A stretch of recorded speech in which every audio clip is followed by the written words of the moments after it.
Hello বন্ধুরা, মৌসুমীর আরেকটি ব্লগে আপনাদের স্বাগত। সকাল এখন 6টা। আমি হাঁটতে হাঁটতে এসে গেছি আমাদের পাড়ায় যেখানে দুর্গাপুজো হয়, লোল্যান্ড সার্বজনীন দুর্গোৎসব, ঠিক তার পাশে। ওই আর কি, পুজোয় তো আর হাতে গোনা দিন বাকি পুজোর। তাই দেখতে এসেছি প্যান্ডেল কতটা এগোলো। ছোটবেলা যেরকম করতাম ঠিক সেরকম একটা অনুভূতি হচ্ছিল, বেশ ভাল লাগছিল। দেখছিলাম প্যান্ডেল কতটা এগোচ্ছে, আর মনে হচ্ছিল বা পুজো চলে এসছে। আকাশের মুখটা ভার, সে তো থাকুক, ঠিক শরৎকালে আসলে সব কিছু সুন্দর ঝকঝকে তকতকে হয়ে যাবে, এই আশা নিয়ে মর্নিং ওয়াক শেষ করে চলে এসেছি বাড়িতে। আজকে বানিয়েছিলাম জোয়ারের রুটি, প্রথম বানালাম, তাই সুমিতকেই টেস্ট করতে দিলাম, বলো কেমন হয়েছে। ও বললো সুন্দর, এত সুন্দর সফট হয়েছে। আমি অবশ্যই ইউটিউব থেকে রেসিপি দেখেই বানিয়েছিলাম, কারণ কিভাবে বানাতে হয় তো জানি না, তাই জন্য দেখলাম বেশ সুন্দর হয়েছে, ওনাদের পদ্ধতি মতো করেছিলাম এবং রুটিগুলো ফুলেছেও। তাই রুটি তরকারি আজকে ব্রেকফাস্টে হয়ে গেল। সারাদিন প্রচুর ব্যস্ত থাকি, তাই জন্য ভাবছি ওয়েট লস সিরিজটা ভাগ্যিস আমি করে উঠিনি, কারণ একদম ভিডিও পরপর দেয়া হচ্ছে না রেগুলারে। আমি যেহেতু কোনো এক্সপার্ট নই, তাই আমি কাউকে কোনো টিপস দিতে চাই না। আমি যেইভাবে নিজের ওয়েট লস করছি সেইগুলোই ভিডিওর মাধ্যমে আপনাদের শেয়ার করব। যদি কারোর কোনো উপকারে লাগে সেটাই আমার কাছে অনেক। তাই জন্য এইরকমভাবেই ভিডিও দেবো। যেমন আমি আটার পরিবর্তে এখন রাগি জোয়ার বাজরার রুটি খাচ্ছি। আজকে বাড়িতে এসছে ইলিশ মাছ, সে এক অন্যরকম অবস্থা। এই ইলিশ মাছটা কাটিয়ে আনেনি, এটা 1 কেজির ওপরের ইলিশ। কাটিয়ে আনলেই হয়ে যেত, অ্যাকচুয়ালি এটা অনেক দূর থেকে এসছে, এটা প্রায় ডায়মন্ড হারবারের কাছাকাছি জায়গা থেকে এসছে। এই রান্নাটা আমার শ্বশুর বাড়িতে স্পেশাল, আমার বাবার বাড়িতে এরকমভাবে ইলিশ মাছ রান্না হয় না। ইলিশ মাছ নিয়ে ভালোবাসাটা যে বাঙালদের একটু বেশি, সেটা আমি আমার শ্বশুর বাড়িতে স্পষ্ট বুঝতে পারি। আমি যে এরকমভাবে ইলিশ মাছ খেয়ে অভ্যস্ত, সেরকমভাবে আমার শ্বশুর বাড়িতে রান্না হয় না। তাই ওরা যে এরকমভাবে ইলিশ মাছটা খেতে পছন্দ করে যথারীতি, সেটাই আমি শিখে নিচ্ছি। আমি যখন শিখি ভাবলাম এবার আপনাদের সাথেও শেয়ার করি, ইউটিউবে থেকেও যাবে, আর কোনোরকম কিছু যদি পরের বছর ভুলেও যাই তাহলে এখান থেকে দেখে নিতে পারবো। ইলিশ মাছটাকে প্রথমেই নুন হলুদ মাখিয়ে রেখে দিয়েছিল, তারপরে এর মধ্যে সর্ষে বাটা, একটু নারকেল, কাঁচা লঙ্কা, নুন দিয়ে ভালো করে পেস্ট করা হয়েছে। আমাদের বাড়িতে নারকেল ব্যবহার হতো না ইলিশ মাছে, সেখানে সর্ষের সাথে ব্যবহার করা হতো পোস্ত, ফলে আমার ওই টেস্টটা বেশি ভালো লাগতো। কিন্তু যেখানে যেমন সেখানে যেমন, শ্বশুর বাড়ির লোক যখন নারকেল বাটা দিয়ে খাবে, তো তখন তাদের রেসিপি মতোই রান্নাটা হচ্ছে।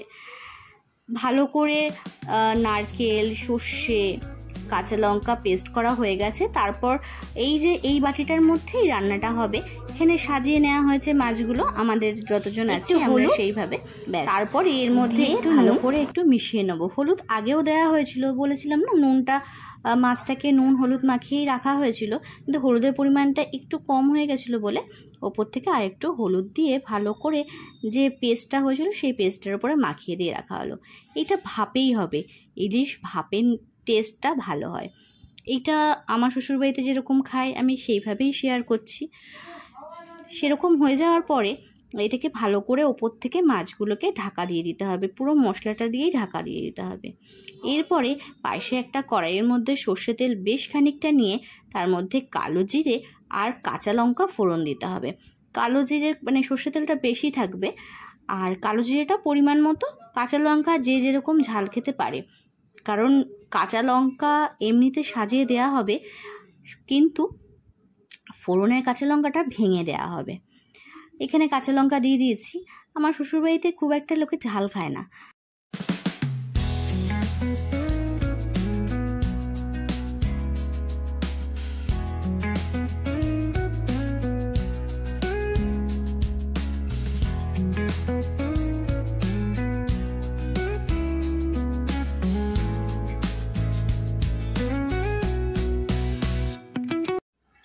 কড়াইয়ে যে কালো জিরে, কাঁচা লঙ্কা, সর্ষে তেলে ফোড়ন দেওয়া হয়েছিল, সেই ফোড়নটা এই বাটির মধ্যে দিয়ে দিলেই রেডি হয়ে যাবে আমাদের ইলিশ ভাপার পুরো প্রিপারেশনটা।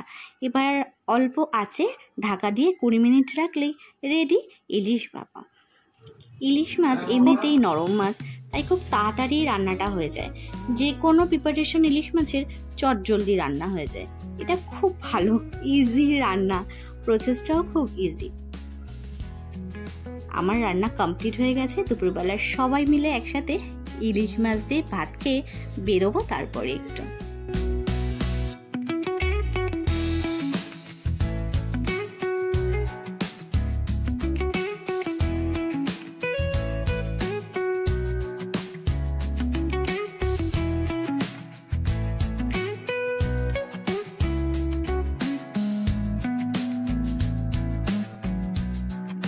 অনেকদিন পরে আজকে একটু বৃষ্টিটা হয়নি বলে ভাবলাম বিকেলবেলা একটু বেরোবো। আর এই যে আমি একটা ডেনিম কালারের জিন্স পরেছি আর এই ব্ল্যাক কালারের টপটা পরেছিলাম, সাথে হঠাৎ করে মনে পড়লো আমি একটা ছোট্ট পান্ডা কানের কিনে রেখেছিলাম, সেটাই ক্যামেরায় দেখাচ্ছিলাম। কানেরটা সত্যি খুব কিউট। চলুন একটু বেরোই, শপিং করে আসি। আমাদের বাড়ির কাছেই শপিং মল বলতে জুডিও, পাশে আর একটাও আছে প্যান্টালুন্স, কিন্তু প্যান্টালুন্সে যাইনি। ভাবলাম জুডিওর নতুন কি কালেকশন এসেছে পুজোয়, যাই। কালেকশন সেরকম আহামরি কিছু আসেনি এখনো, মানে পুজোর কালেকশন মনে হয় আসেনি। সেই মাঝে একবার দেখে গেছিলাম সেরকম জামা কাপড়গুলোই আছে। তো চারপাশটা ঘুরে দেখলাম কি নেওয়া যায়, কি নেব। আমি খুব একটা বেশ পছন্দ হলো তা নয়।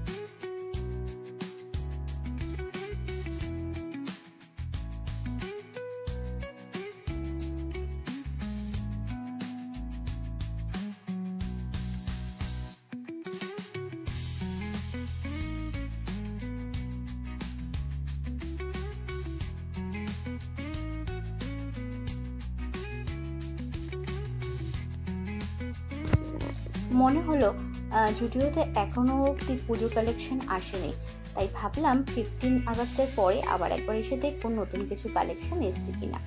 আমাদের বাড়ির সামনে দুটোই বড় বড় শপিং মল আছে, একটা প্যান্টালুন্স আর পাশেই একদম জুডিও। এছাড়া আছে, কিন্তু সেইগুলোতে এত নতুনত্ব জিনিস চট করে আমরা পাই না। তাই বাড়ির কাছাকাছি জুডিওতে যখনই সুযোগ পাই একটু চলে আসি নতুন কি কালেকশন এসছে দেখার জন্য। যাই হোক, আমাদের শপিং হয়ে গেছে, যা যা নেওয়ার টুকিটাকি নিয়ে নিয়েছি। এখন আমরা বেরিয়ে যাচ্ছি, রাস্তা থেকে রাতের খাবারটা নিয়ে নেব। আজকের ভিডিওটা তাহলে এখানেই শেষ করছি, দেখা হচ্ছে নেক্সট ভিডিওতে। ততক্ষণের জন্য সবাই ভালো থাকবেন, সুস্থ থাকবেন, আমাকে অনেক অনেক বেশি সাপোর্ট করবেন, ভালোবাসা দেবেন আমার ভিডিওকে। আর ভিডিও কেমন লাগছে সেটা অবশ্যই জানাবেন। আমি চেষ্টা করছি নিজের ডেইলি ব্লগ দেওয়ার, হয়ে উঠছে না কোনো কারণে, কিন্তু আপনাদের সাপোর্ট পেলে অবশ্যই কন্টিনিউ করব ভিডিওগুলো।